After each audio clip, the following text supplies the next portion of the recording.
Hello friends, welcome to Grewal tutorial. आज हम BEd first year contemporary India and education का next part करेंगे। First part के अंदर मैंने कॉन्स्टिट्यूशन के बारे में आपको इंट्रोडक्शन दिया था। अब जो है हम सेकंड पार्ट करेंगे। इस पार्ट के अंदर हम क्लासिफिकेशन ऑफ कॉन्स्टिट्यूशन के बारे में स्टडी करेंगे। हमारा जो संविधान है वो लागू हुआ था 26 जनवरी 1950 को। जो हमारा कॉन्स्टिट्यूशन है वो कब से इम्प्लीमेंट हुआ? 26 जनवरी 1950 से। इस चीज़ के बारे में हम बात कर चुके हैं कि कितने दिन इसको बनने में लगे थे। इस वीडियो के अंदर हम जो है क्लासिफिकेशन के बारे में ही डिस्कस करेंगे। सेकंड जो है, अब हमारा कॉन्स्टिट्यूशन जो है वो बेस्ड किन प्रिंसिपल्स पे है? ये हमारा justice, liberty, equality and fraternity. हमारा जो कॉन्स्टिट्यूशन है इसके जो बेसिकली प्रिंसिपल्स क्या क्या हैं? जस्टिस यानी कि न्याय देना, इक्वालिटी यानी कि सबको समानता का अधिकार देना, लिबर्टी यानी कि स्वतंत्रता देना। नेक्स्ट आता है हमारा फर्टर्निटी यानी कि बंधुत्व या फिर हम इसे भाईचारा कह सकते हैं या बराबरी माना जाएगा हर किसी को। हर किसी के लिए हमारा जो कॉन्स्टिट्यूशन है, संविधान है, वो सबके लिए ही इक्वल रहेगा। न्याय भी उसके अंदर दिया जाएगा, छूट भी दी जाएगी उसके अंदर, और सबको समानता का अधिकार भी दिया जाएगा। कॉन्स्टिट्यूशन जो है इंक्लूड करता है सोशल, पॉलिटिकल या एडमिनिस्ट्रेटिव प्रिंसिपल्स, प्रोविजन और आर्टिकल्स वगैरह इसके अंदर दिए गए हैं। यानी कि सामाजिक, हमारी राजनीतिक या फिर हमारा प्रशासन कार्य वगैरह कर रहे हैं, काम कर रहे हैं, उसके रिगार्डिंग जो है प्रोविज़न आपको दिए गए हैं, आर्टिकल्स जो है कॉन्स्टिट्यूशन में दिए गए हैं। इसी प्रकार से सेम हमारे एजुकेशन से रिलेटेड भी कुछ आर्टिकल्स दिए गए हैं, जिनके अंदर जैसे कि हम देखेंगे कि एक कोई भी आर्टिकल है वो बोल रहा है कि जैसे 14 ईयर्स के बच्चों को कंपलसरी एजुकेशन दी जाए, फ्री एजुकेशन दी जाए। 6 ईयर से जो छोटे बच्चे हैं उनको जो है अच्छी तरीके से उनका ख्याल रखा जाए, उनके खाने पीने के ऊपर ध्यान दिया जाए। इन सब के रिगार्डिंग जो है आर्टिकल्स और प्रोविजंस वगैरह प्रोवाइड किए गए हैं हमारे कॉन्स्टिट्यूशन के अंदर। आइए अब हम स्टार्ट करते हैं कि क्लासिफिकेशन ऑफ कॉन्स्टिट्यूशन की। कॉन्स्टिट्यूशन को हम किस तरीके से जो है विभाजन करके पढ़ सकते हैं, किस किस टाइप के हमारे कॉन्स्टिट्यूशन हैं।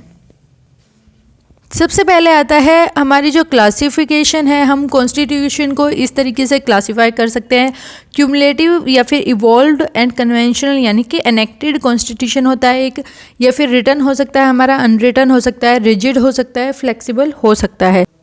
सबसे पहले हम एनेक्टेड कॉन्स्टिट्यूशन के बारे में बात करेंगे, या फिर जिसको हम कन्वेंशनल कॉन्स्टिट्यूशन भी कहते हैं।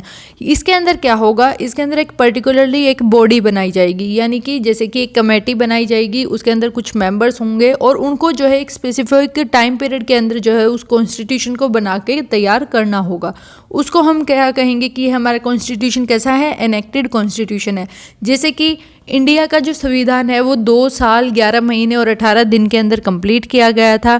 तो ये जो है इसके लिए एक बॉडी बनाई गई थी, जिसमें डॉक्टर BR अम्बेडकर जो थे वो हेड थे इस कमेटी के, और इसने क्या किया था, 2 साल 11 महीने और 18 दिन में हमारा कॉन्स्टिट्यूशन को पूरा लिखा था। तो ये हमारा कॉन्स्टिट्यूशन कैसा होगा? एनेक्टेड कॉन्स्टिट्यूशन होगा। जो USA में जो कॉन्स्टिट्यूशन है वो भी हमारा एनेक्टेड है। नेक्स्ट आता है हमारा इवॉल्व्ड कॉन्स्टिट्यूशन। इवॉल्व्ड कॉन्स्टिट्यूशन या फिर क्यूमुलेटिव कॉन्स्टिट्यूशन कौन सा होगा? जिसके अंदर कोई बॉडी वगैरह स्पेसिफिक बॉडी नहीं बनाई जाएगी।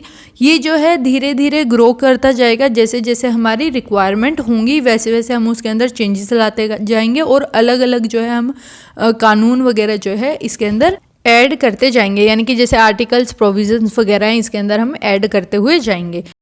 ये जो डिफरेंस है हमारे एनेक्टेड और इवॉल्व्ड कॉन्स्टिट्यूशन के अंदर देखने को मिलता है। जो एनेक्टेड है वो हमारा इंडिया का है, और जो USA का कॉन्स्टिट्यूशन है वो एनेक्टेड है। इवॉल्व्ड कॉन्स्टिट्यूशन है जैसे कि UK का है, यूनाइटेड किंगडम का है। नेक्स्ट हमारा आता है कि रिटन कॉन्स्टिट्यूशन और अनरिटन कॉन्स्टिट्यूशन। रिटन कॉन्स्टिट्यूशन में क्या होगा? दोज लॉज कोडिफाइड या फिर कंपाइल्ड किए गए हैं एक बुक की तरीके से, उनको बुक बना दी गई है, उनकी कोडिफाइड, उसके अंदर जो है बहुत सारे लॉज लिखे गए और एक बुक बनकर तैयार हुई है, उनको इकट्ठा कर दिया गया है, कंपाइल कर दिया गया है, तो उसको हम कहेंगे रिटन कॉन्स्टिट्यूशन। जो हमारा एग्जाम्पल है वो USA और इंडिया का जो कॉन्स्टिट्यूशन है वो हमारा क्या है? रिटन कॉन्स्टिट्यूशन है। उसको कोडिफाई किया गया है और उसको कंपाइल करके एक बुक की फॉर्म में बनाया गया है। अनरिटन कॉन्स्टिट्यूशन क्या होता है? जिसके अंदर जो है कोडिफाइड भी वो नहीं किए जाएंगे, कोडिफिकेशन नहीं की जाएगी, और कंपाइलेशन भी उसके अंदर नहीं की जाएगी।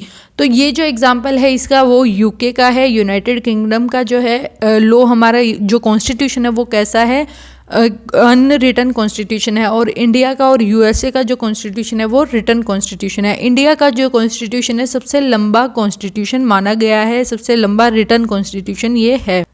इसी तरीके से नेक्स्ट हमारा आता है रिजिड और फ्लेक्सिबल कॉन्स्टिट्यूशन। रिजिड और फ्लेक्सिबल का मतलब होता है, रिजिड का मतलब होता है कि हम उसके अंदर चेंजेस बहुत मुश्किल से लाएंगे, और फ्लेक्सिबल होता है जिसके अंदर इजीली अमेंडमेंट वगैरह कर देंगे। जहाँ पे चेंज का मतलब होता है कि अमेंडमेंट करना, कुछ ऐड करना उसके अंदर, उसको हम क्या कहेंगे कि हम चेंज इसके अंदर लेके आ रहे हैं। तो रिजिड कॉन्स्टिट्यूशन जो है ना उसके अंदर चेंजेस लाने बहुत मुश्किल हैं, जिसमें अमेंडमेंट करना बहुत मुश्किल है, यानी कि डिफ़िकल्ट है। इसके लिए मेजॉरिटी की रिक्वायरमेंट है, यानी कि स्पेशली हमें मेजॉरिटी ऑफ वोट्स चाहिए होंगे जब भी हमें इसके अंदर चेंज लाने होंगे।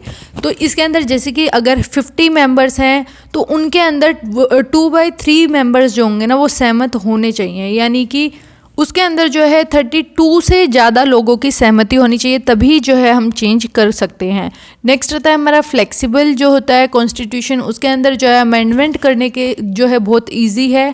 इसके अंदर जो है only simple majority of votes की हमें ज़रूरत होती है, यानी कि 50%। अगर जो 50 उसके अंदर प्रेजेंट है वोट करते हुए, तो उसमें से जो है 50 का ही सहमत होना ज़रूरी है, तब आप जो है अमेंडमेंट कर सकते हैं।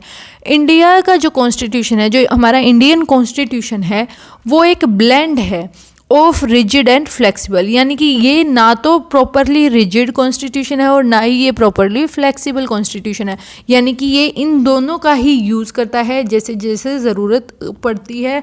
तो यानी कि ये क्या है, एक तरीके से मिक्स्ड कॉन्स्टिट्यूशन हम इसे कह सकते हैं, यानी कि जिसके अंदर ना तो रिजिडिटी है ना फ्लेक्सिबिलिटी है।